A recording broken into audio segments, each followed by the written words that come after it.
ठीक से षोडशी 13वीं आदि की परंपरा 13वीं की परंपरा ना हो, उससे भी पितृदोष लगता।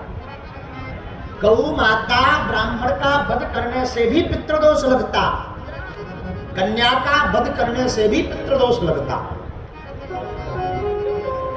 देवताओं देवभूमि में तीर्थ भूमि में अमंगल कार्य करने से भी पितृदोष लगता है। हाँ, वेश्या का संग करने से भी पितृदोष लगता।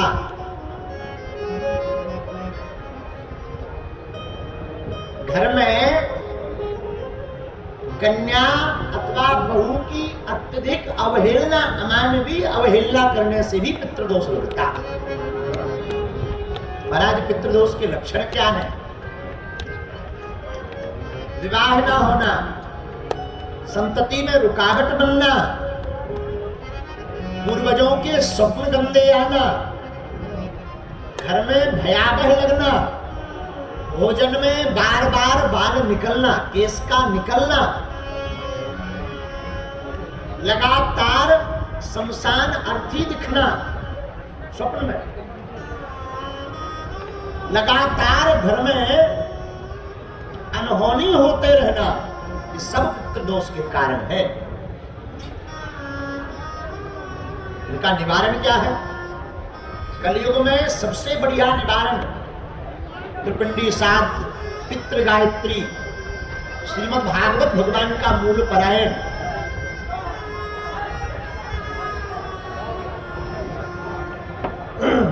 आप महत्व में कथा श्रवण करेंगे तो गोकर्ण जी के भाई धुंधकारी ये पितृ प्रेत योनि में पहुंचे तो श्रीमद् भागवत कथा का पारायण जब गोकर्ण जी ने करवाया तब मुक्ति हुई। और उसने बड़ी प्यारी स्तुति की, धन्या भागवती वार्ता प्रेत पीड़ा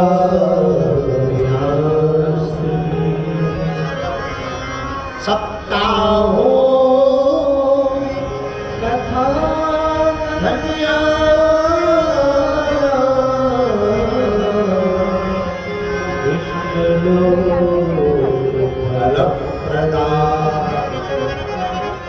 धुंधकारी जो प्रार्थना करता है तो कहता है, धन्य है भागवत की कथा जो मुझ जैसे प्रेत का तरम तारण कर दिया। तो पितृ पक्ष में जो जीव ब्राह्मण भोज करवाता, दीनहीनों को भोजन करवाता, पितृ पक्ष में अपने पितरों के निमित्त जो दान देता, अन्नदान, वस्त्रदान, द्रव्यदान, अश्वदान, गौदान, गजदान, भूमिदान, ऐसा करने वाले व्यक्ति के घर के पितृ शांत होते हैं, पितरों की कृपा होती है। और हम तो आज निवेदन करेंगे, प्रथम दिन है, 7 दिन तक आप इसी भाव से कथा सुनना और ठाकुर जी हमें इसी भाव से कथा कहलवावे इस दास के टूटे फूटे मुख से कि हमारे आपके जितने भी पितृ हैं वो सब शांत हो गए और उनकी कृपा आप सब पर हो।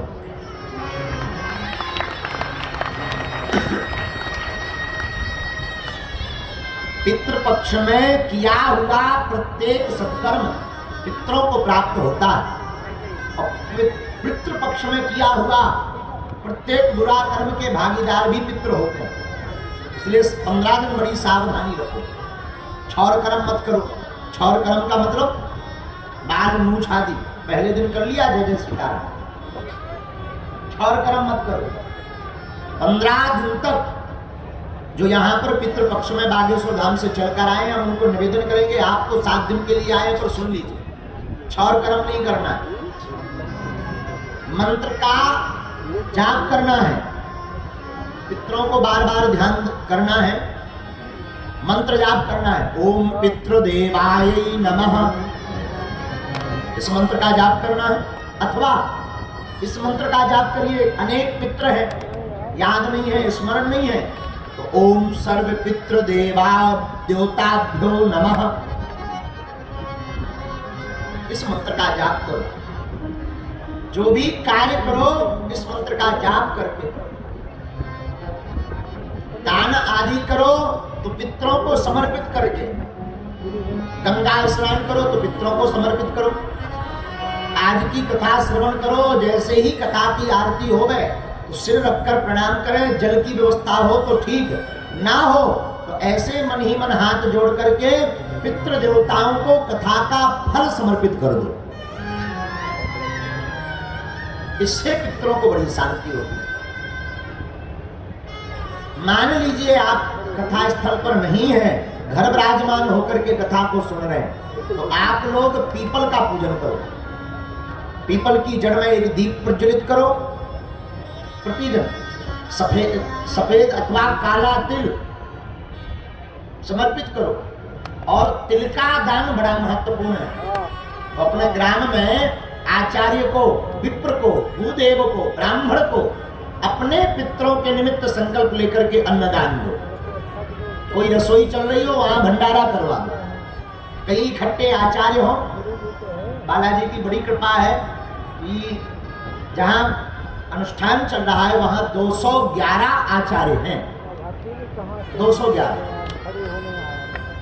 हम तो यही प्रार्थना करेंगे सभी आचार्यों को कि ऐसा आशीर्वाद देना, जितने भी यहाँ कथा पंडाल में विराजमान है अथवा घर पर बैठकर कथा सुन रहे, सबके पितरों की शांति हो, तो सब पर पितरों की कृपा हो, ऐसा आचार्य आशीर्वाद है। आचार्यों को दान दो, मंत्र का जाप करो। ऐसा करने से पितरों की विशेष कृपा प्राप्त होती है। और भागवत तो है ही है पितरों से मुक्ति दिलाने वाली। कैसी भी बाधा हो, अगर आप बड़े सिद्धांत पूर्वक, भाव पूर्वक बैठकर,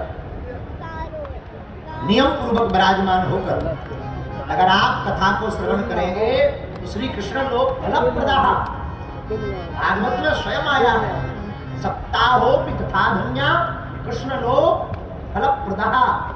श्री वेदव्यास जी कहते हैं 7 दिन की कथा श्रवण करने से भगवान श्री नंदनंदन यशोदानंदन देवकी नंदन चितचोर माखन चोर मुरली वाले कन्हैया जगन्नाथ भगवान का शरण प्राप्त होती है।